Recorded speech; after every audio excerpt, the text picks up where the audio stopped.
অদ্ভুত এক রহস্যময় বাস, যেটার মাধ্যমে বেশ কিছু যাত্রীরা তাদের নিজ নিজ গন্তব্যস্থলের উদ্দেশ্যে যাচ্ছিল। কিন্তু শর্টকাট নিতে গিয়ে বাসটি একটি টানেলের ভেতর ঢুকে যায়।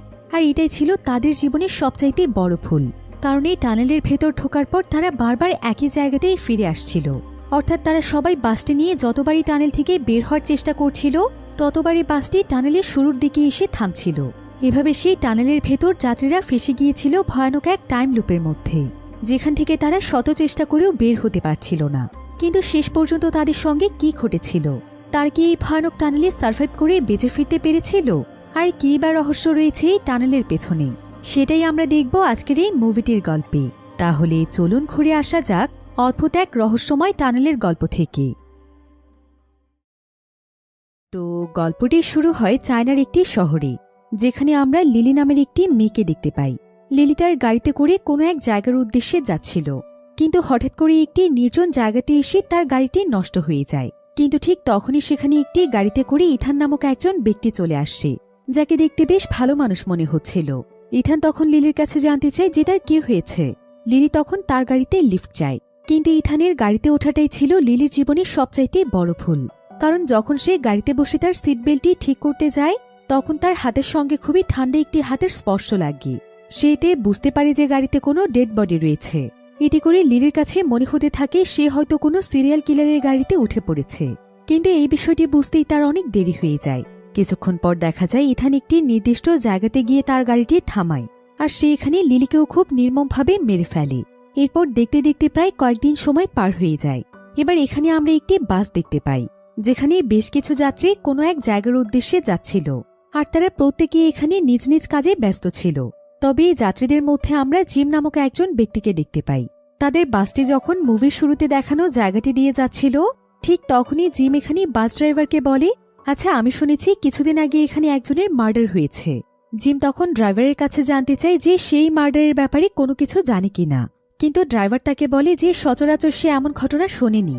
তবে সে এটা জানে যে একজন সিরিয়াল কিলার রয়েছে, যে কিনা মেয়েদেরকে টার্গেট করে কিছুদিন পরপরই তাদেরকে হত্যা করে ফেলে, এবং এই জায়গাটির আশেপাশেই তাদের লাশ খুঁজে পাওয়া যায়। কিন্তু এখন পর্যন্ত কেউ জানে না যে এই কাজটি কে করছে। এদিকে বাসের মধ্যে রেডিওতে নিউজ চলছিল। ড্রাইভার মূলত বাসটি নিয়ে যেই জায়গার উদ্দেশ্যে যাচ্ছিল, রেডিওতে সেই জায়গাটির ব্যাপারেই বলা হচ্ছিল। আসলে কিছুক্ষণ আগে সেই রাস্তার মধ্যে বিশাল বড় একটি অ্যাক্সিডেন্ট ঘটেছে, তাই সেই রাস্তাটি সাময়িক সময়ের জন্য বন্ধ করে দেওয়া হয়েছে। এখন এই নিউজটি শুনতে পেয়ে যাত্রীরা অনেক দুশ্চিন্তায় পড়ে যায়, কারণ তাদের প্রত্যেককে নির্দিষ্ট সময়ের মধ্যে তাদের কাজে পৌঁছতে হবে। তাই ড্রাইভার তখন কোনো উপায় না পেয়ে তাদের গাড়িটিকে অন্য একটি রাস্তার দিকে ঘুরিয়ে ফেলে, যেটা কিনা একটি কাঁচা রাস্তা ছিল। তবে এই রাস্তা দিয়ে ড্রাইভার কোনোদিনও আসেনি, কিন্তু সে জানত যে এখানে এমন একটি রাস্তা রয়েছে যেটা বিকল্প রাস্তা। তাই সে তখন যাত্রীদেরকে নিয়ে ধীরে ধীরে এগিয়ে যেতে থাকে।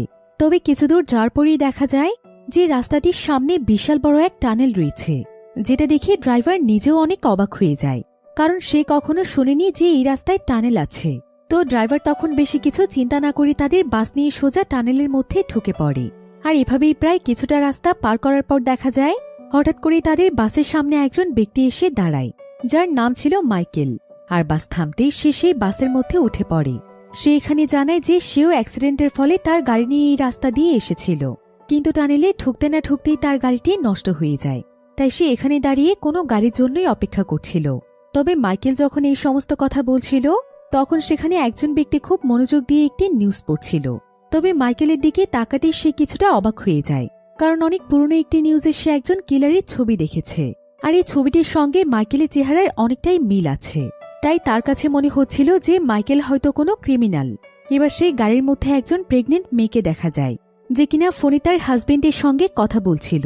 তবে সে মূলত এখানে তার সঙ্গে ঝগড়া করছিল, তাই সকলের অ্যাটেনশন তখন তার দিকে চলে যায়।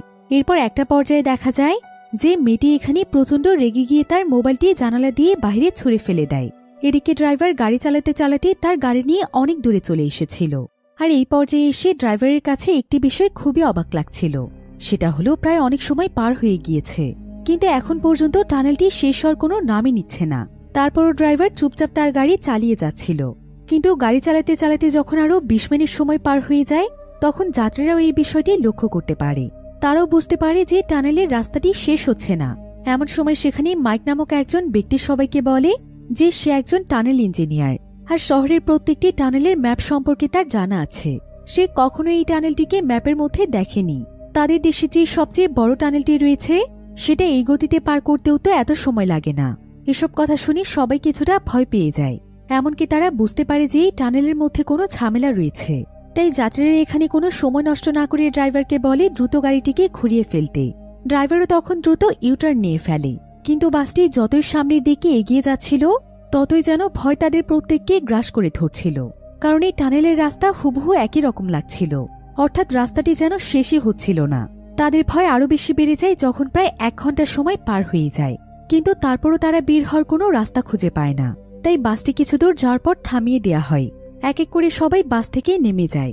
আর সেখানে যে প্রেগনেন্ট মহিলাটি ছিল সেই মহিলাটি বাস থেকে নেমে সেখানে তার সেই ফোনটি দেখতে পায়, যেটা সে তার হাজবেন্ডের সঙ্গে ঝগড়া করে বাহিরে ফেলে দিয়েছিল। তবে মেয়েটি এখানে তার ফোনটি দেখে অনেক ভয় পেয়ে যায়, কারণ তার এখানে পুরোপুরিভাবে মনে আছে যে যখন সে সেই ফোনটি ছুঁড়ে ফেলেছিল তখন সেই জায়গাটি থেকে টানেলের রাস্তাটি পরিষ্কারভাবে দেখা যাচ্ছিল। কিন্তু এখন ফোনটি যেখানে পেয়েছি সেখানে টানেলের রাস্তার কোনো অস্তিত্বই নেই। আর কোনো সাধারণ রাস্তা তো এভাবে গায়েব হয়ে যাওয়াটাও সম্ভব নয়। যাত্রীদের মধ্যে অ্যান্ডি নামক একটি স্কুল পড়ুয়া ছেলে ছিল, যে কিনা তার বোনের সঙ্গে বাসে উঠেছিল। তো অ্যান্ডি এখানে সবাইকে একটি অদ্ভুত তথ্য দেয়। সে সবাইকে জানায় যে বাসে ওঠার পর থেকে সে একটি বিষয় লক্ষ্য করেছিল। সেটা হলো এই টানেলের মধ্যে যে ল্যাম্পগুলো রয়েছে সেই প্রত্যেকটি ল্যাম্পের কাছ থেকে আরেকটি ল্যাম্পের দূরত্ব হচ্ছে 3 মিটার। আর এভাবে 50টি ল্যাম্প পার হওয়ার পরে যে ল্যাম্পগুলো ছিল সেগুলোর আবার একটার কাছ থেকে আরেকটার দূরত্ব ছিল 4 মিটার করে। আর বাসের গতি এবং সময়ের উপর ভিত্তি করলে দেখা যায় যে তারা এখন পর্যন্ত প্রায় 74টি ল্যাম্প পার করে ফেলেছে। এমনকি ভালোভাবে ক্যালকুলেশন করলে দেখা যাবে যে তারা যতক্ষণে ফিরে আসতে শুরু করেছিল ততক্ষণে প্রায় 246 মিটার রাস্তা পার করা সম্ভব। কিন্তু তারা এতক্ষণ সময় ধরে শুধুমাত্র 60 থেকে 70 মিটার রাস্তা পার করতে পেরেছে। অর্থাৎ রাস্তাটি কোনো না কোনোভাবে একটি গতির উপর আটকে আছে। মাইকেল তখন দ্রুত বাসে চলে যায়। বাসের ভেতর তার ব্যাগের মধ্যে একটি সুতোর পুঁটলি ছিল। মাইকেল তখন সেটাকে বের করে নিয়ে আসে। এরপর সে সুতোর একটি প্রান্ত সবাইকে ধরিয়ে দেয় আর অপর প্রান্তটি নিয়ে এসে এগিয়ে যেতে শুরু করে। যদিও তারা নিজেও বুঝতে পারছিল না যে তারা এখানে কি কাজ করছে, তারপরও তারা এসব করে এখান থেকে বের হওয়ার কোনো উপায় বের করতে চাইছিল। তবে মাইকেল যখন সুতোটির আরেকটি প্রান্ত নিয়ে অনেকটাই দূরে চলে আসে ঠিক তখনই দেখা যায় হঠাৎ করেই তার চারিপাশে অদ্ভুত এক ধোঁয়া দিয়ে ভরে যায়। এমনকি দেখতে দেখতে ধোঁয়ার পরিমাণ এত বেশি বেড়ে যায় যে সামনে কোনো রাস্তা আছে কিনা সেটা বোঝাই যাচ্ছিল না। তারপরও মাইকেল নিজের মতো করে এগিয়ে যেতে থাকে। কিন্তু কিছু দূর যাওয়ার পরেই তাদের সুতোর দৈর্ঘ্য ছোট হয়ে যায়। তবে এমন সময় মাইকেল রাস্তার মধ্যে একটি জিনিস লক্ষ্য করে। সে দেখতে পায় সেখানে বড়শি লাগানো একটি সুতো পড়ে আছে, আর সুতোটি বেশ লম্বা ছিল। তাই সে কোনো কিছু চিন্তা না করে সুতোটিকে তাদের সুতোর সঙ্গে বেঁধে ফেলে। কিন্তু এখানে ঘটে যায় খুবই রহস্যময় একটি ঘটনা। হঠাৎ করে যাত্রীরা পেছন থেকে একটি আওয়াজ শুনতে পায়, আর তারা পেছনে ঘুরে তাকালেই দেখতে পায় যে কেউ একজন তাদের দিকে এগিয়ে আসছে। তার এতে অনেক ভয় পেয়ে যায়। এরপর দেখা যায় সেই ব্যক্তি আর কেউ নয় বরং মাইকেল। অর্থাৎ মাইকেল সুতো নিয়ে এগোতে এগোতে এই জায়গাতে এসে পৌঁছেছে। তার মানে মাইকেল যে জায়গা থেকে সুতো টানা শুরু করেছিল সে ঘুরে ঘুরে ঠিক সেই জায়গাতে এসে পৌঁছেছে। কিন্তু এটা কিভাবে সম্ভব? কারণ তাদের সুতোটি এখনো সামনের দিকে এগিয়েছিল, আর সেটা এভাবে তাদের পেছন সাইড দিয়ে কিভাবে বের হলো। এসব দেখে তাদের ভয় যেন আরো অনেক বেড়ে যায়। আর এখানে একটি জিনিস দেখে তারা সবাই ভয়ে একদম আটকে ওঠে। কারণ দেখা যায় তারা রাস্তায় যেই সুতোটিকে কুড়িয়ে পেয়েছিল, অর্থাৎ যে সুতোটিকে তারা তাদের সুতোর সঙ্গে বেঁধে দিয়েছিল, সেই সুতোটির একটি প্রান্তে একটি কাটা আঙুল ঝুলছে, যেটা কিনা কোনো ডেড বডির আঙুল ছিল। এটা দেখে তারা সবাই আরো ভয় পেয়ে যায়। আর এই পর্যায়ে তারা বুঝতে পারে যে এই জায়গা থেকে বের হওয়া এতটাও সহজ নয়। এখান থেকে বের হতে হলে তাদেরকে শান্ত থাকতে হবে। এরপর তারা বাসের ভেতর থেকে নিজেদের কিছু চেয়ার টেবিল বের করে সেখানে বসে পড়ে। আর তাদের কাছে যত প্রয়োজনীয় জিনিসপত্র ছিল, যেমন খাবার, পানি, টর্চ লাইট, এই সমস্ত জিনিসগুলো তারা সবাই একত্রিত করে জমা করতে শুরু করে। কারণ কোনো না কোনোভাবে তারা সবাই এটা বুঝে গিয়েছিল যে এই জায়গা থেকে বের হতে তাদের অনেক সময় লাগবে, বা আদৌ তারা বের হতে পারবে কিনা সেটার তো কোনো নিশ্চয়তা নেই। তাই তারা সবাই মিলে তাদের প্রয়োজনীয় জিনিসপত্রগুলো নিয়ে ক্যালকুলেট করছিল যে মূলত কত সময় ধরে তারা এই জায়গাটিতে সার্ভাইভ করতে পারবে। ক্যালকুলেশন করে দেখা যায় তাদের কাছে খুব বেশি প্রয়োজনীয় জিনিসপত্র ছিল না, বড়জোর 2 দিনের মতো সময় তারা কোনো মতে এই জায়গাটিতে পার করতে পারবে। কিন্তু তারপরও যদি তারা এই জায়গা থেকে বের না হতে পারে তাহলে তো এখানেই তাদেরকে মরতে হবে। তবে এসব কথা শুনে মাইকেল তখন সবাইকে শান্ত হতে বলে এবং সবাইকে এটা বলে সান্ত্বনা দেয় যে নিশ্চয়ই তারা টানেলটির এমন কোনো স্পট ছেড়ে এসেছে যেটার মাধ্যমে তারা এই জায়গা থেকে বের হতে পারবে। তাই তাদেরকে শুধুমাত্র মনোযোগ দিয়ে সেই জায়গাটি খুঁজতে হবে। এরপর মাইক তখন তার সঙ্গে করে বেশ কিছু অভিজ্ঞ মানুষকে নিয়ে নেয় এবং তাদেরকেও তার সঙ্গে টানেলের রাস্তাটিকে খুঁজে খুঁজে দেখতে বলে। এবার অন্যদিকে আমরা সেই বাসটিকে দেখতে পাই। বাসের মধ্যে সেই প্রেগনেন্ট মহিলাটি ঘুমোচ্ছিল, কিন্তু হঠাৎ করেই তার ঘুম ভেঙে যায় আর সে দেখতে পায় অদ্ভুতভাবে তার জামা কাপড়ে অনেক ধুলো লেগে আছে। সে তখন সেগুলো পরিষ্কার করে দ্রুত বাস থেকে নেমে যায়। কিন্তু এরপর তারা সবাই যখন তাদের বাসটির দিকে তাকায় তখন তারা দেখতে পায় যে বাসটি একদম পুরনো হয়ে গিয়েছে, এমনকি বাসের বিভিন্ন পার্টসও পুরোপুরিভাবে নষ্ট হয়ে গিয়েছে। তবে এত অল্প সময়ের মধ্যে এমনটা তো হওয়ার কথা ছিল না। সেই সাথে তারা এখানে আরও একটি বিষয় লক্ষ্য করছিল, সেটা হলো তারা যতই খাবার খাক না কেন, খাবার খাওয়ার কয়েক সেকেন্ডের মধ্যেই তাদের আবারও খিদে পাচ্ছে। তাই সবাই বারবার খাবারগুলো খেতে চাইছিল। তবে এবার যখন তারা তাদের কাছে থাকা খাবারগুলো খেতে যায় তখন তারা দেখতে পায় যে এই খাবারগুলোর অবস্থাও একদম খারাপ হয়ে গিয়েছে। এগুলো পচে গলে একদম নষ্ট হয়ে গিয়েছে। মনে হচ্ছিল যেন খাবারগুলো বহু বছরের পুরনো, কিন্তু কিছুক্ষণ আগে খাবারগুলো একদম টাটকা ছিল। এসব দেখে তারা সবাই প্রচণ্ড ভয় পেয়ে যায়। আর ঠিক তখনই সেখানে মাইক তার সঙ্গীদেরকে নিয়ে ফিরে আসে এবং জানায় যে তারা পুরো টানেল তন্ন তন্ন করে খুঁজে ফেলেছে, কিন্তু তারপরও তারা কোনো ক্লু বা এমন কোনো রাস্তা খুঁজে পায়নি যেটার মাধ্যমে তারা বের হতে পারবে। এমনকি তারা ঘুরতে ঘুরতে আবারও একই জায়গাতে এসে পৌঁছে গিয়েছে। তবে মাইক এখানে হাল ছেড়ে দেওয়ার মতো পাত্র ছিল না। সে সমস্ত জায়গাতে বিভিন্ন ক্লু খোঁজার চেষ্টা করছিল। একটা পর্যায়ে সে যখন বাসের মধ্যে বিভিন্ন জিনিসপত্র খোঁজে তখন হঠাৎ করে সে সেখানে একটি ম্যাপ খুঁজে পায়, যেটা কিনা এই টানেলেরই ম্যাপ ছিল। এটা দেখে মাইকেলের বাসের ড্রাইভারের উপর সন্দেহ হয়। তার কাছে মনে হয় যে এই ম্যাপটি যেহেতু বাসের মধ্যেই রয়েছে তাই ড্রাইভার হয়তো এই টানেল সম্পর্কে আগে থেকেই জানত। কিন্তু ড্রাইভার তখন তাকে জানায় যে সে তো এই টানেল সম্পর্কে জানতই না, বরং তার কাছে কোনো ম্যাপও ছিল না। অর্থাৎ এই ম্যাপটি তার গাড়িতে কিভাবে আসলো এটা সে নিজেও জানে না। আর এখানে যেহেতু সত্যি সত্যি অনেক অদ্ভুত ঘটনা ঘটছিল তাই মাইকেলও এখানে তার কথা বিশ্বাস করে নেয়। এরপর সে সময় নষ্ট না করে ম্যাপটিকে ভালোভাবে দেখতে থাকে। ম্যাপ অনুযায়ী সে দেখতে পায় টানেলটি ইস্ট এবং ওয়েস্টের দিকে হওয়ার কথা, কিন্তু তার কাছে থাকা কম্পাসের মাধ্যমে সে দেখতে পায় যে এখানে তো রাস্তাটি ইস্ট এবং সাউথের দিকে দেখাচ্ছে, যেটা খুবই অদ্ভুত ব্যাপার ছিল। এখন সবাই মিলে যখন এই বিষয়গুলো নিয়ে ডিসকাস করছিল ঠিক তখনই টানেলে যতগুলো লাইট ছিল সেগুলো ব্লিঙ্ক করতে করতে বন্ধ হয়ে যায়। এতে করে দেখা যায় পুরো টানেলটি একদম অন্ধকার হয়ে যায়। তাই ড্রাইভার তখন দ্রুত বাসে চড়ে বাসের হেডলাইট অন করে দেয়। কিন্তু এমন সময় ঘটে যায় আরও একটি ভয়ানক ঘটনা।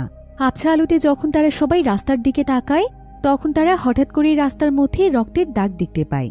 তো মাইক তখন তার টর্চ লাইটের মাধ্যমে সবাইকে নিয়ে সেই রক্তের দাগের পিছু করতে শুরু করে এবং জানতে চায় যে এই দাগটি আসলে কোন জায়গায় গিয়ে থেমেছে।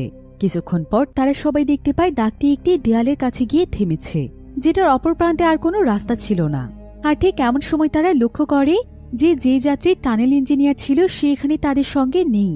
সবাই তো অনেক ঘাবড়ে যায় এবং বুঝতে পারে যে তার সঙ্গে কোনো কিছু হয়েছে। কিন্তু এই রক্তের দাগটি এখানে শেষ হয়ে যাওয়ার মানেটা কি, এটা কারো মাথাতেই ঠুকছিল না। এদিকে সেই ড্রাইভার মাইকেল এবং বাকি সবাই সেই দাগটিকে অনেক মনোযোগ দিয়ে দেখছিল, যেটা কিনা দেয়ালটির উপরেই লেগেছিল। আর প্রায় বেশ কিছুক্ষণ ধরে সেই দেয়ালটির উপর পর্যবেক্ষণ করে তারা সবাই বুঝতে পারে যে এই দেয়ালটি একটি নকল দেয়াল। এরপর দেয়ালটি ভাঙতেই দেখা যায় পেছনে নতুন একটি রাস্তা খুলে যায়। সবাই তখন এক এক করে সেখানে ঢুকে পড়ে, কিন্তু সেখানে ঢোকার কিছুক্ষণের মধ্যেই তারা যেন এক অন্য জায়গাতে চলে আসছে। দেখা যায় দেয়ালটির পেছনে অদ্ভুত একটি রুম রয়েছে। রুমটিতে কিছু পুরনো নিউজপেপার, অ্যাস্ট্রোনটদের কিছু পুরনো ছবি এবং বাকি সমস্ত কিছুই বেশ পুরনো জিনিস ছিল। আর সবাই এই জিনিসগুলো দেখে বুঝতে পারছিল যে এগুলো বর্তমান সময়ের কোনো জিনিস নয়। এরপর সবাই রুমটির প্রতিটি জিনিস এক এক করে চেক করে দেখতে থাকে এবং চিৎকার করে সেখানে ডাকাডাকি করতে থাকে, কিন্তু সেখানে তারা ছাড়া আর কোনো মানুষই ছিল না। এদিকে ঠিক এমন সময় তাদের সঙ্গে যে প্রেগনেন্ট মহিলাটি ছিল সে এখানে লক্ষ্য করে যে তার গর্ভের সময় অনেক দ্রুত গতিতে বাড়ছে, কারণ যখন সে বাসে উঠেছিল তখন সে মাত্র 4 মাসের গর্ভবতী ছিল আর তার পেটও এতটা বড় ছিল না। কিন্তু এখন যেন মনে হচ্ছে প্রত্যেকটি মিনিটে মিনিটে তার পেটের আকৃতি বাড়ছে আর তার পেট এখন এতটাই বড় হয়ে গিয়েছে তার কাছে মনে হচ্ছে তার ডেলিভারির সময় চলে এসেছে। বাকি সবাই যখন মেয়েটির এই পরিস্থিতি লক্ষ্য করে তখন তারও এখানে পুরোপুরি পরিষ্কারভাবে বুঝে যায় যে আসলে এই টানেলটি তাদের বাহিরের দুনিয়া থেকে সম্পূর্ণ আলাদা। এখানে সত্যি সত্যি সময় অনেক দ্রুত কেটে যাচ্ছে, কারণ কিছুক্ষণ আগেও তারা দেখতে পেয়েছিল তাদের বাসটি কিভাবে পূর্ণ হয়ে গিয়েছে। এমনকি তাদের কাছে যেই সমস্ত খাবার পানিগুলো ছিল সেগুলোও কিভাবে পচে গলে নষ্ট হয়ে গিয়েছে। এতে করে তারা সবাই বুঝতে পারে যে এখানে তারা যত বেশি সময় কাটাবে ততই তাদের বিপদ, কারণ এতে তো তাদের বয়সও বেড়ে যাবে। এবার মাইকেল সহ বাকি সবাই যখন আরেকটু সামনের দিকে এগিয়ে যায়, ঠিক তখনই তারা সেই রুমটির মধ্যে আরো অনেক ভয়ানক জিনিস দেখতে পায়। তারা দেখতে পায় রুমটির একটি জায়গাতে অনেকগুলো কাচের জার রাখা আছে, আর সেগুলোর মধ্যে মানুষের কাটা হাত ছিল। তবে মাইকেল এখানে লক্ষ্য করে এখানকার একটি হাতের মধ্যে কোনো আঙুল ছিল না। এতে করে তার তখন সেই আঙুলটির কথা মনে পড়ে যায়, যেটা তারা টানেলে কুড়িয়ে পাওয়া সুতোর সঙ্গে পেয়েছিল। সে বুঝতে পারে যে ওই আঙুলটি এই হাতেরই ছিল। এরপর মাইকেল এখানে আপ্রাণ চেষ্টা করছিল কোনো কিছুর ক্লু বের করার জন্য। এমন সময় সে সেখানে অনেক পুরনো একটি কাগজ খুঁজে পায়, আর সে যখনই সেই কাগজটি খুলে দেখে তখন সে দেখতে পায় যে এই কাগজটি হচ্ছে টানেলের ম্যাপ। হয়তো এই ম্যাপটি তাদেরকে এখান থেকে বের হতে সাহায্য করতে পারে। তবে অদ্ভুত ব্যাপার হচ্ছে ম্যাপটির মধ্যে শুধুমাত্র একটি নয়, বরং 6টি টানেলের নকশা ছিল, এবং সেই টানেলগুলোর সঙ্গে কিছু সময়ের ব্যাপার উল্লেখ ছিল। তবে সবার কাছে এখন এই বিষয়টি পরিষ্কার ছিল যে তারা যদি এক এক করে এই 6টি টানেল পার করে ফেলতে পারে তবেই হয়তো তারা এই গোলকধাঁধা থেকে বের হতে পারবে। এরপর তারা সবাই রুমটির দেয়ালগুলোকে ভালোভাবে চেক করতে থাকে, কারণ যেহেতু আশেপাশে আরো 6টি টানেল থাকার কথা, তাই নিশ্চয়ই আশেপাশে কোনো দরজা রয়েছে। আর সৌভাগ্যবশত কিছুক্ষণের মধ্যেই তারা একটি দরজা পেয়েও যায়। এরপর তারা যখন সেই দরজাটি পার করে তখন তারা দেখতে পায় তারা অন্য আরেকটি টানেলে পৌঁছে গিয়েছে, অর্থাৎ এটা ছিল দ্বিতীয় টানেল। এদিকে তারা প্রথমে যে রুমটিকে পার করে এসেছে সেই রুমের মধ্যে অনেক পুরনো একটি টিভি ছিল। এখানে দেখা যায় টিভিটি হঠাৎ করে একা একা অন হয়ে যায়, আর টিভির মধ্যে একটি ভিডিও ফুটেজ দেখা যায় যেখানে একটি মেয়েকে কোনো পাহাড়ের গুহার মধ্যে আটকে রাখা হয়েছে, আর সেই জায়গাটিতে অনবরত পানি পড়ছে। মেয়েটি এখানে চিৎকার করে সাহায্য চাইছিল, তবে এই ব্যাপারটি মাইকেল বা বাকি কেউই লক্ষ্য করে না। এরপর সেই মেয়েটির চেহারা পরিষ্কার বোঝা গেলে দেখা যায় যে মেয়েটি আর কেউ নয়, বরং এটা হচ্ছে লিলি, যাকে আমরা মুভির শুরুতে দেখেছিলাম, অর্থাৎ যাকে সেই সিরিয়াল কিলার মেরে ফেলেছিল। আর এখানে একটি বিষয় পুরোপুরিভাবে পরিষ্কার হয়ে যায় যে সেই সিরিয়াল কিলারের সঙ্গে হয়তো এই টানেলের কোনো গভীর সম্পর্ক রয়েছে। এবার অন্যদিকে সবাই দ্বিতীয় টানেলটিকে খুঁড়ে খুঁড়ে দেখছিল। দেখা যায় এই টানেলের আশেপাশে অনেক ময়লা আবর্জনা পড়ে আছে, এমনকি অনেক পরিত্যক্ত জিনিসপত্রও পড়ে আছে। দেখেই বোঝা যাচ্ছে যে এটা একটি পরিত্যক্ত টানেল। এদিকে মাইকেল এখানে ড্রাইভারের সঙ্গে টানেলটি সম্পর্কে কথা বলছিল, আর কথা বলার এক পর্যায়ে মাইকেল ড্রাইভারের কাছ থেকে জানতে পারে যে তাদের সঙ্গে যে জিম নামক যাত্রী রয়েছে সে তাকে বাসে উঠে একজন সিরিয়াল কিলারের কথা বলছিল, যার কাজে নাকি হচ্ছে মেয়েদেরকে মেরে ফেলা। এবার একথা শুনে মাইকেল এখানে এক এক করে সবাইকে খুঁড়ে খুঁড়ে দেখছিল। তবে সে এমনটা কেন করছিল সেটা আমরা সামনে জানতে পারব। এরপর সবাই দ্বিতীয় টানেলের রাস্তা দিয়ে এগিয়ে যেতে শুরু করে, আর কিছু দূর আসার পরে তারা এই টানেলে তাদের সেই বাসটিকে দেখতে পায় যেটাকে তারা প্রথম টানেলে রেখে এসেছে। আর বাসটির অবস্থা এখানে আরো অনেক বেশি খারাপ ছিল, এবং এখানে মনে হচ্ছিল যে আগের টানেলের তুলনায় এখানকার সময় বেশি দ্রুত এগোচ্ছে। কিন্তু এখানে আবার একটি উল্টো ঘটনা ঘটে যায়। ড্রাইভার যখন বাসে উঠে সেখানকার খাবারগুলোকে চেক করতে শুরু করে তখন দেখা যায় এবার খাবারগুলো আগের চাইতে অনেক ফ্রেশ হয়ে গিয়েছে এবং এগুলো একদম ঠিকঠাক আছে। এরপর এমন সময় মাইকেল বাসের মধ্যে একটি বন্দুক খুঁজে পায়। তার কাছে মনে হয় যে এই পরিস্থিতিতে বন্দুকটি তার কাজে আসতে পারে, তাই সে বন্দুকটিকে তার কাছেই রেখে দেয়। কিন্তু এমন সময় দেখা যায় এখানে সবার এত বেশি খিদে পেয়েছিল যে বাসের মধ্যে ফ্রেশ খাবার পেয়ে সবাই একদম পাগলের মতো হয়ে যায়। একটা পর্যায়ে খাবার নিয়ে তাদের নিজেদের মধ্যে ঝামেলা হতে শুরু করে, আর এই পরিস্থিতি দেখে ড্রাইভার নিজেও এখানে একদম বদলে যায়। সে যেন এখন পুরোপুরিভাবে একজন সাইকো হয়ে ওঠে। সে তার কাছে থাকা বন্দুক তাক করে সবাইকে ভয় দেখিয়ে বলে যে যার কাছে যা কিছু রয়েছে সব যেন তাকে দিয়ে দেয়, তা না হলে সে এখানেই তাদেরকে মেরে ফেলবে। সবাই তখন ভয় পেয়ে তাকে সমস্ত খাবার পানি দিয়ে দেয়, আর ড্রাইভারও এখানে সবকিছু নিজের কবজাতে নিয়ে নেয়। এমনকি সে সবাইকে এটাও হুমকি দেয় যে এখন থেকে নাকি সবাইকে তার কথাই শুনতে হবে, তা না হলে তাদের মৃত্যু নিশ্চিত। এরপর ড্রাইভার যখন বাসে চলে যায় তখন দেখা যায় বাসের একজন যাত্রী তার জন্য সেখানেই বসেছিল, আর এই যাত্রী এখানে জানায় যে তার নাম হচ্ছে সারা। এরপর সে এখানে ড্রাইভারকে নিজের রূপের জালে ফাঁসাতে শুরু করে এবং তাকে জানায় যে তার এত বেশি পরিমাণ খিদে পেয়েছে যে যদি সে এখানে তাকে খাবার খেতে দেয় তাহলে সে যা চাইবে সে তার সঙ্গে তাই করবে। আর ড্রাইভারও এখানে সারার রূপের জালে ফেসে যায়। এরপর খাবারের বিনিময়ে সে মেয়েটির সঙ্গে সময় কাটায়। কিন্তু এমন সময় দেখা যায় গাড়ির বাহিরেই জিম ছিল। জিম এখানে সুযোগ পেয়ে গাড়ির ভেতর থেকে একটি খাবারের প্যাকেট নিয়ে পালানোর চেষ্টা করছিল, তবে ড্রাইভার এটা দেখে ফেলে তাকে ধাওয়া করতে শুরু করে, আর একটা পর্যায়ে সে তাকে ধরে প্রচণ্ড মারধর করতে শুরু করে, এমনকি সে তাকে গুলি করতেই যাচ্ছিল। কিন্তু ঠিক তখনই দেখা যায় যে পেছন থেকে কেউ একজন এসে তার পেটের মধ্যে লোহার একটি পাইপ ঢুকিয়ে দেয়, ফলে ড্রাইভার সেখানে সঙ্গে সঙ্গেই মারা যায়। কিন্তু অদ্ভুত ব্যাপার হচ্ছে ড্রাইভারের পেছনে কাউকেই দেখা যাচ্ছিল না, তাই জিমও এতে অনেক ভয় পেয়ে যায়। এমন সময় চিৎকারের আওয়াজ শুনতে পেয়ে সবাই সেখানে চলে আসে, আর সবাই যখন দেখতে পায় ড্রাইভারকে মেরে ফেলা হয়েছে, তখন সবাই এখানে জিমের উপর সন্দেহ করতে শুরু করে। কিন্তু জিম তাদের সবাইকে বারবার বোঝানোর চেষ্টা করে যে সে ড্রাইভারকে মারেনি, বরং ড্রাইভারই তাকে মারতে এসেছিল। কিন্তু হঠাৎ করে কেউ একজন তাকে পেছন থেকে এসে মেরে ফেলেছে, তবে সেটা কে করেছে এটা সে নিজেও জানে না। তবে মৃত্যুর আগে ড্রাইভার জিমের দিকে ইশারা করছিল, তাই সকলের সন্দেহ তার উপরেই ছিল। কিন্তু এখন এখানে এসব নিয়ে চিন্তা করার কোনো সময় নেই, তাদের যত দ্রুত সম্ভব এই জায়গা থেকে বের হতে হবে। এখন তারা এখান থেকে বের হওয়ার সমস্ত কিছুই ট্রাই করে ফেলেছে। তবে এমন সময় তাদের কাছে একটি আইডিয়া আসে। তারা সবাই মিলে তাদের বাসটিকে সেই জায়গা থেকে সরিয়ে ফেলতে চায়, কারণ তাদের কাছে মনে হচ্ছিল যে এখন যেহেতু এখানে আর কোনো দরজা বা রাস্তা পাওয়া যাচ্ছে না, তাহলে সেই গাড়ির নিচে হয়তো কিছু থাকতে পারে। এরপর গাড়ি সরাতেই দেখা যায় সেখানে ছোট্ট একটি ম্যানহোল রয়েছে, যেটা একটি ঢাকনা দিয়ে বন্ধ করা ছিল। এরপর ঢাকনা খুলতেই দেখা যায় যে ম্যানহোলের মধ্যে রাস্তা রয়েছে। সবাই তখন এক এক করে সেই রাস্তা দিয়ে নামতে শুরু করে, আর কিছুক্ষণের মধ্যেই দেখা যায় তারা নতুন আরেকটি রুমের মধ্যে পৌঁছে যায়। আর এই রুমটি দেখতে একদম হুবহু তাদের সেই আগের রুমটির মতোই ছিল। তবে এখানে শুধুমাত্র একটি জিনিসেই পার্থক্য দেখা যায়, সেটা হলো আগের রুমে কাঁচের জারগুলোর মধ্যে যে কাটা হাতগুলো ছিল, সেই হাতগুলো এখন আর ছিল না, বরং এখন জারের মধ্যে শুধুমাত্র একটি করে আঙুল ছিল, আর সর্বশেষ জারটিতে কিছুই ছিল না। এমন সময় সেই রুমে থাকা সেই পুরনো টিভিটি চালু হয়ে যায়, যেটা আগের রুমের মধ্যেও ছিল। তবে এবার সেই টিভিটির দিকে সবাই লক্ষ্য করে। দেখা যায় লিলি নামের সেই মেয়েটি এখানেও সবার কাছে সাহায্য চাইছে, এবং সে পাহাড়ের কোনো এক জায়গাতে আটকা পড়ে আছে। তবে কেউই এখানে ব্যাপারটিকে খুব একটা সিরিয়াসভাবে নেয় না, সবার কাছে মনে হয় এটা কোনো টিভির প্রোগ্রাম হতে পারে। এদিকে এমন সময় সারা সেখানে কিছু ছবি খুঁজে পায়। ছবিগুলো ছিল মূলত একটি মেয়ের লাশের, যেটাকে দেখেই বোঝা যাচ্ছিল যে অনেক বিভৎসভাবে তার মৃত্যু হয়েছে। ছবিগুলো দেখে সারা অনেক বেশি ভয় পেয়ে যায়। এরপর তারা চারিপাশে তাকিয়ে লক্ষ্য করে যে রুমটির বাকি সবকিছু আগের রুমের মতোই ছিল। তাই তারা এই রুম থেকে বের হওয়ার জন্য আরো একটি দরজা খুঁজতে শুরু করে। তাই তারা আগের রুমের ঠিক যেই জায়গাতে দরজা খুঁজে পেয়েছিল সেই জায়গাতে গিয়ে তারা দরজা খুঁজতে শুরু করে। কিন্তু এবার দরজাটি ছিল অপর প্রান্তের দেয়ালের সঙ্গে লাগানো, তাই সবাই তখন সেই দরজাটিকেও পার করে ফেলে, আর তারা আরো একটি নতুন টানেলে চলে আসে।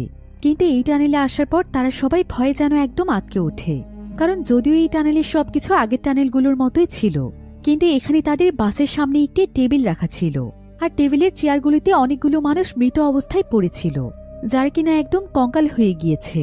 আর এই দৃশ্যটি ছিল সেই দৃশ্য যেখানে তারা একসঙ্গে টেবিলে বসে এই জায়গা থেকে বের হওয়ার জন্য প্ল্যান করছিল। আর এখানকার লাশগুলোর পোশাক আশাক দেখে বোঝাই যাচ্ছিল যে এই লাশগুলো আর কারো নয়, বরং তাদের নিজেদেরই। তাই সবাই এখানে অনেক ভয় পেয়ে যায়। সবাই ভাবতে থাকে যে এই টানেলটি হয়তো তাদের ভবিষ্যৎ দেখাচ্ছে, অর্থাৎ তারা কেউই হয়তো আর বেঁচে ফিরতে পারবে না। এতে করে দেখা যায় যে জিমিতে একদম যেন পাগলের মতো হয়ে যায়, আর সে দ্রুত মাইকেলের কাছ থেকে তার বন্দুকটি ছিনিয়ে নেয়। এরপর সকলের দিকে সে বন্দুক তাক করে বলে, আমি এত সহজে মরতে চাই না, মরলে তোমাদেরকে মরতে হবে, আমি এখান থেকে যেভাবেই হোক বেঁচে ফিরব। এরপর জিম এখানে সবার দিকে বন্দুক তাক করে তাদের কাছে যত প্রয়োজনীয় জিনিসপত্র ছিল, অর্থাৎ তাদের কাছ থেকে সমস্ত খাবার পানি ছিনিয়ে নেয়, ঠিক যেমনটা তাদের সঙ্গে ড্রাইভার করেছিল। এদিকে ঠিক এমন সময় মাইকেল এখানে তার হাতে থাকা ঘড়িটির দিকে লক্ষ্য করে। সে দেখতে পায় ঘড়ির টাইমারটি কাউন্টডাউনে সেট হয়ে গিয়েছে, কিন্তু এটা কিসের কাউন্টডাউন এটাই সে বুঝতে পারছিল না।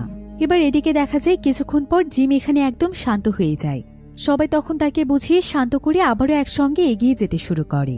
একটা পর্যায়ে তারা আরেকটি দরজার কাছে পৌঁছে যায়, আর সেই দরজা দিয়ে প্রবেশ করলে তারা আরো একটি রুমে এসে পৌঁছয়, যেটা কিনা তাদের আগের রুমগুলোর মতোই ছিল। আর এখানকার টিভির মধ্যেও সেই ভিডিওটি চলছিল, যেখানে লিলি নামক সেই মেয়েটি সাহায্য চাইছে। তবে এবার ভিডিওটিতে দেখা যায় পানির পরিমাণ অনেক দ্রুত গতিতে বাড়ছে। আর এবারও এই রুমের মধ্যে একটি পরিবর্তন লক্ষ্য করা যায়, সেটা হলো এই রুমটিতে যেই কাচের জারগুলো ছিল সেই জারগুলোতে এখন কোনো কাটা হাত বা কাটা আঙুল নয়, বরং এবার সেই জারগুলোতে বিভিন্ন অদ্ভুত অদ্ভুত প্রাণী রাখা ছিল। তো তারা এবার এই রুমটির মধ্যে আর কোনো সময় নষ্ট না করে দ্রুত এখান থেকে বের হওয়ার জন্য দরজা খুঁজতে শুরু করে। তবে প্রায় অনেক সময় ধরে খোঁজাখুঁজি করেও এবার তারা কোনো দরজাই খুঁজে পাচ্ছিল না। এভাবে সেখানে প্রায় 2 ঘন্টা সময় পার হয়ে যায়, আর এখনো কোনো দরজার সন্ধান না পাওয়ায় সবাই অনেক দুশ্চিন্তায় পড়ে যায়। এমন সময় জিম এখানে তাদের সবাইকে বলে যে সবকিছু চিন্তা করে সে একটি বিষয় বেশ ভালোভাবেই বুঝতে পারছে, সেটা হলো তাদের প্রত্যেকবারই দরজা খুঁজে পাওয়ার পেছনে কোনো রহস্য রয়েছে। কারণ যখনই তাদের মধ্যে কেউ একজন মারা গিয়েছে, তার কিছুক্ষণের মধ্যেই দরজা খুঁজে পাওয়া গিয়েছে। তারা প্রথম দরজাটি খুঁজে পেয়েছিল সেই টানেল ইঞ্জিনিয়ারের মৃত্যুর পর, আর এর পরের বার ড্রাইভারের মৃত্যুর পরেই তারা আরও একটি দরজা খুঁজে পেয়েছিল। অর্থাৎ এখন পর্যন্ত তারা দুটো টানেল পার করতে পেরেছে। এখন সামনের টানেলে যেতে হলে তাদের ভেতর থেকেই কাউকে না কাউকে নিজের জীবন স্যাক্রিফাইস করতে হবে, এছাড়া হয়তো তারা টানেলের আর কোনো দরজা খুঁজে পাবে না। কিন্তু জিমের এই সমস্ত কথা শুনে মাইকেল কিছুটা অবাক হয়, কারণ তার কাছে এসবের কোনো লজিক ছিল না। আর এমন সময় মাইকেলের গত রুমে দেখা একটি ছবির কথা মনে পড়ে যায়, যেখানে সে একটি মেয়ের ছবি দেখেছিল। আর এটা মূলত ছিল লিলির ছবি, যাকে একজন সিরিয়াল কিলার মেরে ফেলেছিল। কিন্তু মাইকেল আবার যখন সেই ভিডিও ফুটেজের কথা মনে করে, যেখানে লিলি নামক সেই মেয়েটি সাহায্য চাইছিল, তখন তার কাছে মনে হয় যে সেই মেয়েটি হয়তো এখনো বেঁচে আছে, আর তাকে খুঁজে বের করতে পারলেই তারা হয়তো এই টানেল থেকে বের হতে পারবে। তা না হলে একই জিনিস তারা প্রত্যেকটি টানেলের মধ্যে কেন দেখছে? কিন্তু এখানে জিমের কথাবার্তা শুনে মাইকেলের সন্দেহ হয়। তার কাছে মনে হয় যে জিমি আবার সেই সিরিয়াল কিলার নয় তো, যে কিনা মেয়েদেরকে হত্যা করে বেড়াচ্ছে। কারণ এই জিমি প্রথমে ড্রাইভারকে সেদিনে সেই হত্যার ব্যাপারে বলেছিল, আর জিম ড্রাইভারের কাছে সেই মেয়েটির ব্যাপারে অনেক বিস্তারিতও বলেছিল, যেমন সেই মেয়েটির নাম কি, মেয়েটি কি করে। তো মাইকেল এখানে এসব কথা চিন্তা করে সঙ্গে সঙ্গে জিমের উপর আক্রমণ শুরু করে দেয়। কারণ তার যদি সেই মেয়েটির সাথে কোনো সম্পর্কই না থাকে, তাহলে সে সেই মেয়েটির ব্যাপারে এত কিছু জানল কিভাবে? মাইকেল এখানে কোনো মতে জিমের কাছ থেকে তার বন্দুকটি ছিনিয়ে নেয়। তবে জিম এখানে তার হাতে ধারালো একটি অস্ত্র পেয়ে যায়, আর সেটা দিয়ে সে সঙ্গে সঙ্গে সেখানে থাকা গর্ভবতী মেয়েটিকে হোস্টেস বানিয়ে ফেলে এবং মাইকেলকে বলতে থাকে সে যদি তার কোনো ক্ষতি করে তাহলে সেই মেয়েটিকে মেরে ফেলবে। এখন এই পরিস্থিতিতে সবাই মিলে সেখানে কোনো মতে আরেকটি দরজা খুঁজে পেয়ে যায় এবং তাদের ভেতরে ঝামেলা চলাকালীন অবস্থাতেই তারা সেই রুমটির মধ্যে ঢুকে পড়ে। দেখা যায় এই রুমটিও ঠিক আগের রুমের মতোই ছিল, তবে এখানে এসে সবাই বাঁচার জন্য একদম মরিয়া হয়ে ওঠে। আর এখানে তাদের একে অপরের সঙ্গে ফাইট শুরু হয়ে যায়। জিম যাকে যেভাবে পারছিল সেভাবেই মেরে ফেলার চেষ্টা করছিল। এমনকি তাদের মধ্যে যে স্কুল পড়ুয়া ছেলেটি ছিল, জিম এখানে তার বোনটিকেও মেরে ফেলে, আর সে এখানে একদম সাইকোর মতো আচরণ করতে থাকে। এরপর সে সোজা অ্যাটাক করে সারা নামক সেই মেয়েটির উপর। সে এখানে সারাকে একদম মেরেই ফেলছিল, কিন্তু সৌভাগ্যবশত সারা তার হাতে একটি ধারালো জিনিস খুঁজে পেয়ে যায়, আর সে সঙ্গে সঙ্গে সেটা দিয়ে জিমকেই সেখানে মেরে ফেলে। এখন তাদের সবার মধ্যে আর মাত্র 4 জন মানুষ জীবিত ছিল, যাদের মধ্যে ছিল মাইকেল, সেই গর্ভবতী মেয়েটি, অ্যান্ডি এবং সারা। তবে এখানে এভাবে এত মানুষের মৃত্যুতে সবাই একদম স্তব্ধ হয়ে গিয়েছিল এবং সবাই সেখানে চুপচাপ বসেছিল। তবে মাইকেল বলে বসে থেকে সময় নষ্ট করা যাবে না, তাদেরকে এর পরবর্তী ক্লুগুলো খুঁজতে হবে। এরপর সবাই মিলে আবারও দরজা খুঁজতে শুরু করে। এদিকে সারা যখন এখানকার একটি আয়নার দিকে তাকায়, তখন তার কাছে মনে হয় আয়নার পেছনে কোনো রাস্তা রয়েছে। তাই সারা সবাইকে নিয়ে সেই দরজাটিকে খুলে ফেলে, আর সেই দরজার মাধ্যমে ভেতরে প্রবেশ করলে দেখা যায় যে এবারের রুমটি সমস্ত রুমগুলো চাইতে একদম আলাদা ছিল। মনে হচ্ছিল যেন এটা অন্য কোনো জগৎ। পুরো রুমটির মধ্যেই অনেকগুলো পুতুল ঝোলানো ছিল, আর অনেক পুতুলের হাত পা মাথা সবকিছু আলাদা ছিল। এমনকি এখানকার লাইটগুলো এমন ছিল যে তাদের সেখানে তাকিয়ে থাকতে কষ্ট হচ্ছিল। কিন্তু ঠিক এমন সময় দেখা যায় তাদের মধ্যে যে প্রেগনেন্ট মহিলাটি ছিল তার এখানে প্রসব ব্যথা শুরু হয়ে যায়, অর্থাৎ এখন তার ডেলিভারির সময় হয়ে গিয়েছে। তাই এন্ডি এখানে তাকে সাহায্য করার চেষ্টা করছিল। এদিকে আস্তে আস্তে সারার মানসিক অবস্থা অনেক খারাপ হয়ে যেতে শুরু করে, কারণ হঠাৎ করে সারা জিমকে দেখতে পায়, যাকে সে কিছুক্ষণ আগেই মেরে ফেলেছিল। আর জিম এখানে সারাকে অদ্ভুতভাবে তাড়া করছিল। এরপর সারা দৌড়তে দৌড়তে এমন একটি জায়গাতে গিয়ে পৌঁছে যায় যেখানে বহু মানুষের লাশ পড়েছিল, কিন্তু এই মানুষগুলো কি এবং কারা ছিল এই ব্যাপারে সারা কিছুই জানে না। এমন সময় দেখা যায় কেউ একজন সারার কাছে আসে, আর সে এখানে খুবই নির্মমভাবে সারাকে গলা কেটে মেরে ফেলে। অন্যদিকে সেই গর্ভবতী মেয়েটি প্রসব যন্ত্রণায় কাতরাতে থাকে, আর কয়েক মিনিট পরেই দেখা যায় সে ফাইনালি সুস্থ সবল একটি বাচ্চার জন্ম দেয়। এতে সবাই নিজেদের মাঝে কিছুটা স্বস্তি ফিরে পায়। এখন এখানে মোট 4 জন মানুষ জীবিত ছিল, সেটা হলো মাইকেল, এন্ডি এবং সেই গর্ভবতী মেয়ে এবং তার সন্তান। এরপর মাইকেল এখানে সেই মেয়েটি এবং অ্যান্ডিকে নিয়ে সামনের দিকে এগিয়ে যেতে থাকে। অনেক কষ্ট করে তারা আরও একটি দরজা খুঁজে পায়। এরপর তারা যখন সেই দরজাটি পার করে ফেলে, তখন তারা দেখতে পায় যে তারা অদ্ভুত একটি টানেলে পৌঁছে গিয়েছে। এটা ছিল এমন একটি টানেল যেখানে অনেক গাছপালা ছিল, আর সবচাইতে ভালো বিষয় হচ্ছে টানেলের অপর প্রান্ত থেকে এক ধরনের আলো দেখা যাচ্ছিল। তাই সবাই ভাবছিল তারা হয়তো এখান থেকে বের হওয়ার রাস্তা পেয়ে গিয়েছে। মাইকেল এবং অ্যান্ডি এতে প্রচণ্ড খুশি হয়ে যায়, আর তারা মনে করতে থাকে যে এক্ষুনি তারা এই জায়গা থেকে বের হয়ে যাবে। কিন্তু ঠিক এমন সময় দেখা যায় এখানে এসে সেই গর্ভবতী মেয়েটির কিছু একটা হয়ে যায়। সে তখন সঙ্গে সঙ্গে মাইকেল পেটের ভেতর একটি চাকু ঠুকিয়ে তাকে মেরে ফেলে। তবে মাইকেল এটাই বুঝতে পারছিল না যে মেয়েটি তার সঙ্গে কেন এমন করছে। এদিকে এমন সময় মাইকেল তার হাতের ঘড়ির মধ্যে তাকিয়ে দেখতে পায় যে তার ঘড়ির মধ্যে যে কাউন্টডাউন চলছিল সেটা এখন 0-তে নেমে এসেছে। মেথু তখন ছটফট করতে করতে মাটিতে লুটিয়ে পড়ে। এরপর সে দেখতে পায় যে এন্ডিও এখানে তার সঙ্গে খুবই অদ্ভুত আচরণ করছে। এন্ডি এবং সেই মেয়েটি তার দিকে অনেক অদ্ভুতভাবে তাকিয়ে আছে। আর এখানে এই গল্পের সবচাইতে বড় রহস্যটি খোলে। আসলে মুভির শুরুতে আমরা ইথান নামক যে সিরিয়াল কিলারকে দেখেছিলাম, যার গাড়িতে লিলি নামক একটি মেয়ে উঠেছিল। ইথান আসলে সেই মেয়েটিকে মেরে ফেলেনি, বরং তাকে অজ্ঞান করে একটি জায়গাতে নিয়ে গিয়ে বন্দি করে রেখেছিল। আর তাকে বন্দি করার পর যখন সে তার গাড়ি নিয়ে ফিরছিল, ঠিক তখনই চেক পয়েন্টে পুলিশেরা তাকে ধরার জন্য দাঁড়িয়ে থাকে, কারণ তার নামে এর আগেও অনেকগুলো কমপ্লেন ছিল। তাই ইথান তখন পুলিশের হাত থেকে বাঁচতে গিয়ে সেখানে অনেক বড় একটি অ্যাক্সিডেন্ট করে ফেলে। এতে সে সঙ্গে সঙ্গেই কোমায় চলে যায়। আর মুভির শুরুতে যখন সমস্ত যাত্রীরা সেই বাসে করে একটি জায়গার দিকে যাচ্ছিল, তখন রেডিও নিউজে একটি অ্যাক্সিডেন্টের ব্যাপারে বলা হয়েছিল, যেটার জন্য সামনের রাস্তা বন্ধ হয়েছিল। তাই ড্রাইভার তখন অন্য রাস্তা দিয়ে তার বাসটি নিয়ে যেতে বাধ্য হয়েছিল। আর এখানে জানা যায় তখন সেই অ্যাক্সিডেন্টটি আসলে ইথানের হয়েছিল। যদিও ইথান অ্যাক্সিডেন্টের পর কোমাতে চলে গিয়েছিল, তবে পুলিশের কাছে ইথানের ব্যাপারে তথ্য ছিল। তারা খবর পেয়েছিল ইথান অ্যাক্সিডেন্টের আগে একটি মেয়েকে কিডন্যাপ করেছে এবং তাকে কোনো এক জায়গাতে বন্দি করে রেখেছে। তবে মেয়েটি যেহেতু এখনও বেঁচে আছে, তাই যেভাবেই হোক মেয়েটিকে তাদের উদ্ধার করতে হবে।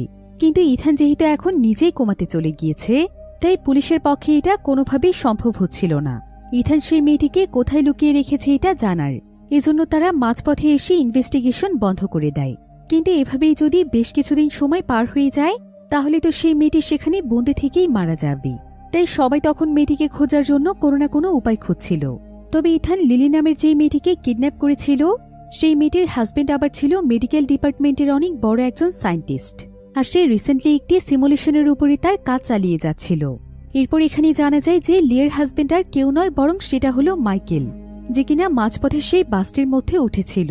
মূলত টানেলের সম্পূর্ণ বিষয়টি ছিল একটি টাইম লুপের মতো, যেটা কিনা মাইকেল তার সিমুলেশন সিস্টেমের মাধ্যমে তৈরি করেছে। আসলে সে এমন একটি সিস্টেম তৈরি করেছিল যেটার মাধ্যমে সে অন্য কোনো মানুষের ব্রেইনের মধ্যে নিজের ব্রেইন জুড়ে দিতে পারবে এবং স্বপ্নের জগতের মতো তার ব্রেইন থেকে সে বিভিন্ন তথ্য নিতে পারবে। তাই মাইকেল নিজের ব্রেইনটিকে ইথানের ব্রেইনের সঙ্গে জুড়ে দিয়েছিল। আর সিমুলেশনের মাধ্যমে সে তার কল্পনার ভেতরে ঢুকেছিল, যেগুলো মূলত সবসময় তার ব্রেইনের মধ্যে চলে থাকে। এবং টানেলের শুরু থেকে শেষ পর্যন্ত সে এটা জানার চেষ্টা করছিল যে তার ওয়াইফ লিলিকে আসলে কোথায় লুকিয়ে রাখা হয়েছে। কিন্তু অনেকগুলো ধাপ পার করার পরেও সে লিলির ব্যাপারে কোনো তথ্যই পায় না, বরং অবশেষে সেই গর্ভবতী মেয়েটি তাকে মেরে ফেলে। আর এখানে যখন তার ঘড়ির টাইম পুরোপুরিভাবে 0 হয়ে যায়, তখন দেখা যায় মাইকেলের বাস্তব দুনিয়াতে চোখ খোলে, অর্থাৎ সে সিমুলেশন থেকে জেগে ওঠে। দেখা যায় মাইকেল একটি হসপিটালে রয়েছে, আর তার মাথার মধ্যে সিমুলেশনের সেই ডিভাইসগুলো লাগানো আছে। আর তার পাশের বেডেই রয়েছে ইথান, অর্থাৎ সেই সিরিয়াল কিলার, তার মাথাতেও সেই সিমুলেশনটি লাগানো হয়েছে। আসলে ইথান কোমাতে যাওয়ার পর মাইকেলের হাতে এটাই ছিল শেষ একটি অপশন, যেটার মাধ্যমে সে ইথানের ব্রেন থেকে তথ্য নিতে পারবে। আর এজন্যই মূলত টানেলের মাঝপথে মাইকেল দাঁড়িয়েছিল এবং সেখান থেকে সে বাসে উঠেছিল, অর্থাৎ সেটা ছিল তার সিমুলেশনে ঢোকার প্রথম ধাপ। এখানে এখন প্রশ্ন জাগতে পারে যে সেই টানেলের অদ্ভুত রুম, টানেলের মানুষজন এবং টানেলের মধ্যে যা কিছু হয়েছে, সেই সব আসলে তাহলে কি ছিল? আসলে সেই সবই ছিল ইথানের কল্পনার একটি জগৎ। সে যেহেতু একজন সাইকো কিলার ছিল, তাই তার মাথার মধ্যে এমন জটিল জিনিসপত্র চলত। এমনকি সেই টানেলের মধ্যে যতজন মানুষ ছিল, সেই প্রত্যেকটি মানুষ মূলত ছিল ইথানের এক একটি চরিত্র, যেগুলো সারা জীবন সে নিজের মাঝে ধারণ করে এসেছে। এখন মাইকেল এটা চিন্তা করে খুবই অবাক হয়ে যায় যে একজন মানুষের ভেতরে এতগুলো ক্যারেক্টার কিভাবে থাকতে পারে। যদিও মাইকেল সিমুলেশনের শুরু থেকেই প্রত্যেকের উপর নজর রেখেছিল এবং খেয়াল করছিল যে কারো মুখ থেকে তার ওয়াইফের কোনো তথ্য পাওয়া যায় কিনা, তবে শেষ পর্যন্ত এমনটা হয়ে ওঠে না। আর টানেলের সেই রুমগুলোতে কাচের জারের মধ্যে যে কাটা হাতগুলো ছিল, সেই সবকিছুই ছিল ইথানের সাইকোলজির একটি প্রতিচ্ছবি। কারণ সে যেহেতু একজন সিরিয়াল কিলার ছিল, তাই তার মস্তিষ্কে এমন বিভৎস জিনিসপত্র চলত। এখন এই সিমুলেশনের মাধ্যমে মাইকেল শুধু এটাই জানতে পেরেছিল যে তার ওয়াইফ এখনও বেঁচে আছে আর তাকে কোনো এক জায়গাতে বন্দি করে রাখা হয়েছে। জায়গাটি এমন একটি জায়গা যেখানে পানিও পড়ছে। এতে করে মাইকেল বুঝতে পারে যে এমন একটি গুহার মধ্যে তার ওয়াইফকে বন্দি করে রাখা হয়েছে, যেখানকার আশেপাশে হয়তো কোনো নদী রয়েছে, যেখান থেকে সেই গুহার মধ্যে পানি প্রবেশ করছে। এবার বাকি তথ্য বের করার জন্য মাইকেল আবারও ইথানের চেতনার মধ্যে প্রবেশ করতে চায়। তবে সেখানে যেই ডক্টর সবকিছু পরিচালনা করছিল সে এখানে মাইকেলকে সাবধান করে দেয়, কারণ একবার তো সে কোনো মতে ইথানের মস্তিষ্ক থেকে বেরিয়ে আসতে পেরেছে। কিন্তু ইথানের মতো মানুষদের চেতনা অনেক বেশি শক্তিশালী, তাই ইথান যদি তার চেতনা দিয়ে মাইকেলের চেতনাকে নিজের কন্ট্রোলে নিয়ে ফেলে তাহলে মাইকেল কিন্তু সারা জীবনের জন্য কোমায় চলে যাবে, সে আর জেগে উঠতে পারবে না। কিন্তু এসব কিছু শুনেও মাইকেল সিমুলেশনে চলে যায়, কারণ সে তার ওয়াইফকে খুবই ভালোবাসত। এবার সিমুলেশনের মধ্যে যখন মাইকেলের চোখ খোলে তখন সে নিজেকে একটি রুমের মধ্যে দেখতে পায়, যেখানে তার সামনে ইথান একটি অদ্ভুত ক্যারেক্টারে বসেছিল এবং সে তার হাতে একটি পুতুল নিয়ে খেলছিল। মাইকেল তখন তাকে প্রশ্ন করতে থাকে যে সে তার ওয়াইফের সঙ্গে কেন এমন করেছে আর কেন সে এভাবে নিরীহ মেয়েদেরকে হত্যা করেছে। মাইকেল তখন কিছুক্ষণ চুপচাপ থেকে তার জীবনের ঘটনা বলতে শুরু করে। সে তাকে তার ছোটবেলা থেকেই সবকিছু জানায়। সে বলে যে ছোটবেলা থেকে সে পুতুল নিয়ে খেলতে খুবই পছন্দ করত, তবে তার জন্মের পর থেকে ইথানের মা তাকে খুব একটা পছন্দ করত না, কারণ ইথানের জন্মের পরে ইথানের বাবা একদম বদলে যায়। সে প্রতিনিয়ত ড্রিঙ্ক করে বাড়িতে ফিরত আর ইথান এবং তার মায়ের উপর অনেক বেশি টর্চার করত। এমনকি সে ইথানকে এত পরিমাণ মারধর করত যে ইথান ছোটবেলা থেকে অনেক বড় মানসিক ট্রমার মধ্য দিয়ে বড় হয়েছে। এমনকি সে তার মায়ের কাছ থেকে পর্যাপ্ত ভালোবাসা পায়নি, কারণ তার মা উল্টো তাকে দোষারোপ করত যে তার জন্য তার জীবনটা এমন হয়েছে। এরপর ইথান জানে যে সে তার মাকে নিজের হাতে হত্যা করেছে, তবে তার বাবাকে হত্যা করেছে তার মা, যেটা সে নিজের চোখে দেখেছিল। আর সেদিনই সে তার মাকেও হত্যা করে ফেলে। তবে তার মাকে হত্যার পেছনে অনেক বড় একটি কারণ রয়েছে, সেটা আমরা সামনে জানতে পারব। এবার মাইকেল তখন হাঁটতে হাঁটতে যখন একটু এগিয়ে আসে তখন সে একটি জায়গাতে এসে ইথানের সমস্ত প্রতিচ্ছবিগুলো দেখতে পায়, যেগুলো তার চেতনার মধ্যে আজও রয়েছে। সেখানে কিভাবে তার বাবা তার উপর টর্চার করত, তার মাকে সে কিভাবে হত্যা করেছে এবং প্রতিনিয়ত সে কিভাবে অত্যাচারিত হয়েছে, সেই সবকিছুই মাইকেল দেখতে পায়। আর এখানে মাইকেল জানতে পারে যে ইথানের তার মায়ের হত্যার পেছনেও একটি কারণ ছিল, সেটা হলো ইথানের মা কোনো ভালো চরিত্রের মহিলা ছিল না। ইথান যখন ছোট ছিল তখন থেকেই সে বিভিন্ন পুরুষদের সঙ্গে পরকীয়ার সম্পর্কে জড়িত ছিল। আর ইথান যখন একটু বুঝতে শেখে তখন সে তার মাকে তাদের বাড়ির ড্রাইভারের সঙ্গে আপত্তিকর অবস্থায় দেখে ফেলে। আর সে বুঝতে পারে যে তার বাবা কেন ড্রিঙ্কস করে তাদের উপর টর্চার করত। তবে একদিন ইথানের মা নিজেই ইথানের হাত দিয়ে ইথানের বাবাকে মেরে ফেলে, যাতে করে তার পরকীয়ার রাস্তা পরিষ্কার হয়ে যায়। আর এই ঘটনাটি ইথানের মনে অনেক বেশি দাগ কেটে গিয়েছিল, তাই সেই ক্ষোভ থেকেই সে তার মাকে মেরে ফেলে। আর টানেলের মধ্যে যতগুলো মানুষ মারা গিয়েছে সেই সবকিছুই ছিল ইথানের একটি চেতনার অংশ, কারণ সে ছোটবেলা থেকেই নিজের কাছের মানুষদের লাশ দেখে বড় হয়েছে। এমনকি টানেলের মধ্যে যে সারা নামক মেয়েটি ছিল, যে কিনা সেই ড্রাইভারের সঙ্গে খাবারের জন্য ঘনিষ্ঠ হয়েছিল, সেটাও ছিল ইথানের মস্তিষ্কের একটি ক্যারেক্টার, যেই ক্যারেক্টারে মূলত তার মা থাকে। এবার কিছুক্ষণ পর মাইকেল যখন সামনের দিকে তাকায় তখন সে একদম আটকে ওঠে, কারণ সে দেখতে পায় তার সামনে তার ওয়াইফ লিলি রয়েছে, যে কিনা অনেকগুলো পুরুষের সঙ্গে পরকীয়ায় লিপ্ত। আসলে ইথান তার মায়ের সেই ঘটনার পর থেকে সেই সমস্ত মহিলাদেরকে সহ্য করতে পারত না, যারা কিনা নিজেদের হাজবেন্ডকে রেখে পরকীয়ায় লিপ্ত হয়। তাই এখন পর্যন্ত সে যতগুলো মেয়েকে হত্যা করেছে সেই সবগুলো মেয়ে ছিল ক্যারেক্টারলেস, অর্থাৎ তারা হাজবেন্ডকে রেখে পরকীয়ায় লিপ্ত হয়েছিল। আর ইথান মূলত সেই সমস্ত মেয়েদের পেছনে লেগেই তাদেরকে হত্যা করে ফেলে। আর ইথান লিলির উপরও অনেকদিন থেকেই নজর রাখছিল এবং সে জানতে পেরেছিল যে লিলিও তার হাজবেন্ডকে বাদ দিয়ে অনেকগুলো পুরুষের সঙ্গে পরকীয়ায় লিপ্ত। আর এখানে মাইকেল যে দৃশ্যটি দেখতে পাচ্ছে এটা ইথান নিজে বাস্তবে তার চোখের সামনে দেখেছিল। তাই পরবর্তীতে সে প্ল্যান করে লিলির পেছনে লেগেছিল, কারণ লিলি সেদিন তার নতুন বয়ফ্রেন্ডের সঙ্গে দেখা করতে যাচ্ছিল। এখন এখানে মাইকেলের কাছে সবকিছু একদম পরিষ্কার হয়ে যায়, আর সে এখানে তার ওয়াইফের আসল ক্যারেক্টার সম্পর্কেও জানতে পারে। এমনকি সে এটাও বুঝতে পারে যে সেই টানেলের মধ্যে যে সমস্ত ঘটনাগুলো ঘটেছে সেগুলো শুধুমাত্র ইথানের ঘটনা নয়, বরং তার মস্তিষ্ক থেকেও অনেক কিছু এখানে তৈরি হয়েছিল। এখন এসব কিছুর জন্য মাইকেলের ব্রেনের মধ্যে অনেক চাপ পড়তে শুরু করে। এমন সময় ইথান মাইকেলকে বলে, তোমার ওয়াইফ তোমাকে বহু বছর ধরে ঠকিয়ে এসেছে, যাকে তুমি এত বেশি ভালোবাসা দিয়েছ, তাই তোমার তো উচিত নিজের হাতেই তাকে শেষ করে ফেলা। এরপর ইথান এখানে তাকে লিলির লোকেশন বলে দেয় এবং তাকে গিয়ে হত্যা করতে বলে। তবে কিছুক্ষণের মধ্যেই মাইকেল বুঝতে পারে যে ইথান এখানে তাকেও তার মতো সাইকো বানাতে চাইছে, কিন্তু এখানে যেভাবেই হোক ইথানের শর্তে রাজি হওয়া যাবে না, কারণ এতে করে ইথান তাকে ম্যানিপুলেট করে তার মস্তিষ্কের দখল নিয়ে নেবে, আর ইথানের সাইকোসাইটটি জেগে উঠবে তার ভেতর। এতে করে মাইকেল যখন জ্ঞান ফিরে পাবে তখন দেখা যাবে মাইকেলের শরীরে বেনের ক্যারেক্টার জেগে উঠেছে। তাই মাইকেল এখানে নিজেকেই নিজে বোঝাচ্ছিল যে তার ওয়াইফের পরকীয়ার পেছনে সেও দায়ী, কারণ বিয়ের পর থেকে সে ঠিকমতো তার ওয়াইফকে কখনো সময় দিত না। সে সবসময় তার কাজ নিয়েই ব্যস্ত থাকত। যদিও তার ওয়াইফ তার ভালোবাসা পাওয়ার অনেক চেষ্টা করেছে, কিন্তু ব্যস্ততার জন্য মাইকেল সবসময় তাকে ইগনোর করেছে, আর এজন্যই মূলত তার ওয়াইফ পরকীয়ায় লিপ্ত হয়েছে। তাই এখানে তারও দোষ রয়েছে। এখন এসব কিছু চিন্তা করতে করতে মাইকেল এখানে একটি বন্দুক দিয়ে নিজেকেই শুট করে দেয়। এতে করে দেখা যায় তার সাইকো ক্যারেক্টারটি জেগে ওঠার আগে সে নিজেকে নিয়ন্ত্রণ করতে পারে। কিন্তু এর পরেই ঘটে যায় এক অদ্ভুত ঘটনা। দেখা যায় যে এই ঘটনার পর মাইকেল নয় বরং ইথান কোমা থেকে জেগে উঠেছে, আর মাইকেল জ্ঞানই ফিরে পায়নি। আসলে চেতনার মধ্যে তাদের দুজনের সাইকো চরিত্র যখন একই রকম হয়ে উঠেছিল তখন কোনো না কোনোভাবে মাইকেলের ব্রেন তার ব্রেনকে গ্রাস করে ফেলেছিল, আর মাইকেল সেখানে নিজেকে শুট করে দেওয়ার সাথে সাথে তার সেই ক্যারেক্টারটিকে মেরে ফেলেছে, যেটা কিনা ছিল তার ভালো মানুষের ক্যারেক্টার। আর তাই সেই পুরো চেতনাটি মাইকেলের সাইকো ক্যারেক্টার দখল করে ফেলে। এই কারণেই মূলত ইথান জ্ঞান ফিরে পায়, আর মাইকেলের ক্যারেক্টারের মৃত্যুর সঙ্গে সঙ্গে সে কোমায় থেকে যায়। এবার এখানে ইথানের জ্ঞান ফিরে আসলে সে সবাইকে লিলির লোকেশন দিয়ে দেয়। পুলিশ তখন দ্রুত রেস্কিউ টিমের মাধ্যমে লিলিকে রেস্কিউ করে ফেলে। কিন্তু দেখা যায় এই ঘটনার পর ইথান সারা জীবনের জন্য কোমায় চলে যায়। তবে সে কিন্তু তার মস্তিষ্কের মধ্যে এখনো বসবাস করছে, আর অদ্ভুতভাবে সে এখানে নিজেকে আবারও সেই টানেলের মধ্যে খুঁজে পায়। আর সেখানে কিছুক্ষণের মধ্যেই তার সামনে সেই বাসটি চলে আসে। অর্থাৎ সিমুলেশনের শুরু থেকে তার সঙ্গে যা ঘটেছিল সেটা আবারও ঘটতে শুরু করে। আর এতে করে বোঝা যায় মাইকেলের সঙ্গে সেই মৃত্যুর খেলা আবারও শুরু হয়েছে।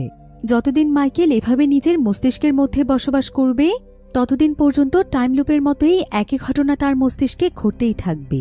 এই লুপ থেকে মাইকেল কখনো বের হতে পারবে কিনা এটা কেউ জানে না। আর এমনই একটি থ্রিলিং এন্ডিংয়ের মাধ্যমে গল্পটি এখানেই শেষ হয়ে যায়।